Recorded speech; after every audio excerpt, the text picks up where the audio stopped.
না, এখনো কোনো কিছু জানাননি। তবে এটা হ্যাঁ, আমরাও বলেছি যে নতুন চুক্তির বিষয়ে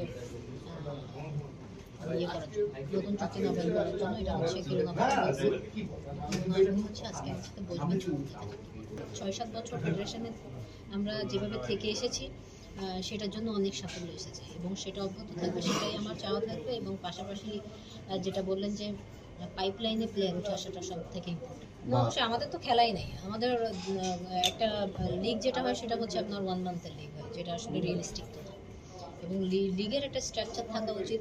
পাশাপাশি আপনার ছেলেদের ফেডারেশন কাপ হয়, স্বাধীনতা কাপ হয়, মেয়েদের আগে বঙ্গমাতা টুর্নামেন্টটা হতো, বেশ লাস্ট 3-4 বছর সেটাও হয় না।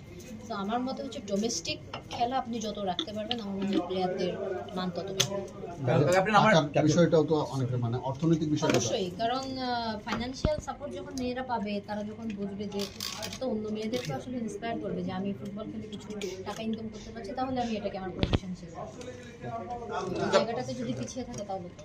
ক্যাপ্টেন, কোচ নেওয়ার কথা হচ্ছে, আপনাদের কোনো রিকোয়ারমেন্ট আছে কিনা, বিশেষ করে আপনার এবং আপনার টিম মেম্বার? আমার পার্সোনালি আসলে নাই, কারণ অ্যাজ এ প্লেয়ার আমার যাকে দেবে তার সাথে সাথে তো এখনো দেখাই হয়নি আমাদের। এটা আপাকে জানানো হয়েছিল। আপা বলছেন যে উনি প্রেসিডেন্টের সাথে কথা বলে আজকে আমাদের সাথে বসবেন। আমাদের স্যালারি তো অক্টোবরে অফ হয়ে গেছে। অবশ্যই, কারণ ভালো রেজাল্ট হলে, সাফল্য আসলে সবারই তো স্যালারি বাড়ে, আমাদের কেন নয়। ঠিক আছে, ওকে, থ্যাংক ইউ। আপনার জায়গা থেকে আপনি বলছেন দেখতে চানই না, তাহলে আমাদের জায়গাটা ভালো। আমরা তো একদমই এগুলো ফেস করতে চাই না।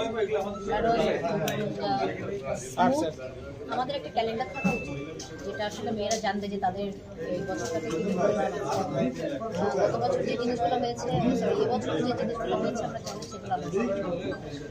অনেকবার টুর্নামেন্টগুলো হবে করে, অনেকবার খেলা হয়নি, মেয়েদের হারা করে ফেলছে, মোটিভেশন হারা করছে মেয়েরা। তো আমি পার্সোনালি এই জিনিসগুলো মেয়েরা ফেস করে। আবাসন দিয়ে কিন্তু অলরেডি আমাদের প্রধান উপদেষ্টা যখন মেয়েদের কাছে জানতে চেয়েছে কার কি সমস্যা, তখন কিন্তু প্রত্যেকটা মেয়ে তাদের সমস্যার একটা লিস্ট দিয়েছে। সেটা হচ্ছে সবারই একটা কথা ছিল যে তাদের একটা আবাসন অবশ্যই। এটা তো যেহেতু হচ্ছে ঢাকায় তারা সবসময় থাকে, তাদের ফ্যামিলিও আসে, থাকার জায়গা থাকে না। তো এটা আমার মনে হয় যে আপনারা যেটা বলেছেন সেটা অবশ্যই, এটা আমাদেরও কথা, একটা আবাসনের ব্যবস্থা আমাদের থাকাই উচিত। এবং আমি এবার হচ্ছে বলতে চাই যে এই জিনিসগুলো এখনো তো আসলে প্রেসিডেন্ট স্যার ওভাবে আমাদের সাথে শুধুমাত্র না, মেয়েরা যেন বাইরে গিয়ে খেলতে পারে, ফেডারেশনের একটা সাপোর্ট থাকে, এটা যেন ওনারা করে। ঋতুরার আমার একটা চলছে, কথা চলছে নর্থ ম্যাসেডোনিয়াতে, ওটা থেকে এই মান্থের লাস্টে আসলে জানতে পারবো।